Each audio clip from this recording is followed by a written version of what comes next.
Não temos caminhões demais, temos PIB de menos. Esta foi a frase utilizada pelo presidente do Banco Nacional de Desenvolvimento Econômico e Social para traçar o panorama atual do transporte de cargas no país. Segundo Diogo Oliveira, a situação não deriva dos financiamentos subsidiados de caminhões, mas sim pelo baixo crescimento. Agora é preciso entender que a quantidade, que nós temos um país que é transportado por caminhão. E nós temos, portanto, que financiar os caminhões que transportam o PIB do país. O que nós estamos tendo não é caminhão de mais, é PIB de menos. Um país que tem uma queda de 10% no PIB, ele não tem carga. Então, não é um problema que tem caminhão demais. O Brasil até precisa diversificar os seus modais e o BNDES tem feito um esforço muito grande nesse sentido, como eu disse. Diogo Oliveira lembrou que no período em que vigorou a política de juros subsidiados pelo Tesouro, o PIB brasileiro crescia a um ritmo de 5% a 7% ao ano. Professor Vila. Agora vai vir a discussão, como nós já falamos várias vezes, é importante sempre a gente colocar o dedo nas feridas e ter pensamento crítico, porque quando não tem pensamento crítico a gente fica estagnado. Se não tivesse pensamento crítico a gente estava no Neolítico, dentro da caverna com um monte de sair que tinha o dinossauro lá fora, Se é que tinha dinossauro no Neolítico, vai lembrar que não tinha mais, mas deixa isso de lado. Questão do modal, agora a moda é modal dos transportes. Pior que modal, só empoderamento, que é uma das coisas mais pavorosas que falam toda hora, mas tem o modal. Ninguém falava na questão de transportes, na importância das ferrovias e das hidrovias, então. Inacreditável, um país como o nosso, cadê as hidrovias? Quando tem 1000 problemas de todas as ordens, tal. Um país que poderia aproveitar isso, quantos especialistas já disseram, e ninguém levou isso a sério, tal. A questão das ferrovias, todos os países de dimensões continentais como o Brasil, Rússia, China, Estados Unidos, a importância do transporte ferroviário de carga e de passageiros. Nos países menores da Europa, o transporte também ferroviário é fundamental e tudo funciona muito bem, tal. O Brasil, a partir do final dos anos 50 e início dos anos 60, destruiu todo o seu sistema ferroviário.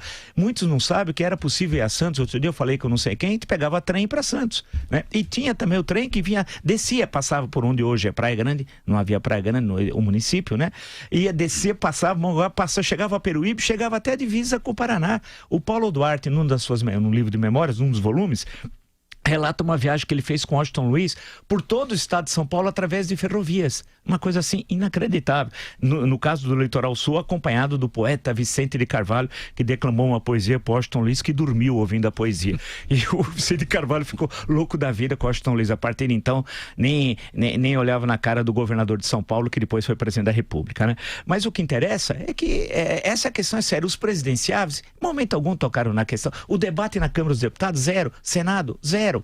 E mesmo na imprensa, essa questão dos transportes sempre é colocada como uma coisa secundária. E viu-se agora quão importante é o transporte ferroviário, Não é só questão de ficar... Eu queria interrompê-lo, claro, para saudar os jovens que não sabem disso. A minha região é Sorocabana, Presidente Prudente.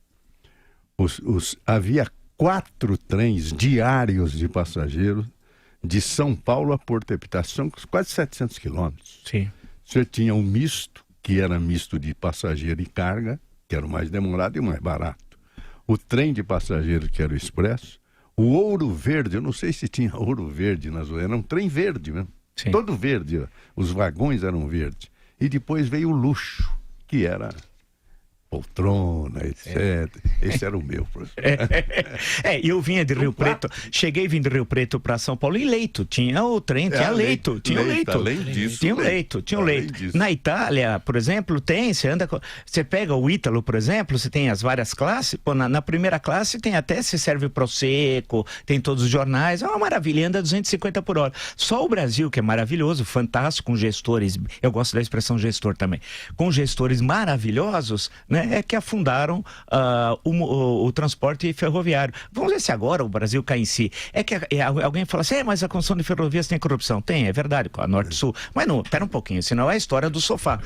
O marido não vai querer mais colocar o sofá na sala depois que encontrou a mulher acompanhada do Ricardão. Não é essa a questão, Então é necessário entender as questões, mas é difícil, porque a elite Rastaquera e Jeca não entende, ela é ignorante em 2 línguas agora, em português e inglês. Eles não conhecem, não entendem quando você explica, mostra o pensamento crítico, você quer mudar, aponta os caminhos. Eles querem que a gente fale assim, o Brasil está maravilhoso.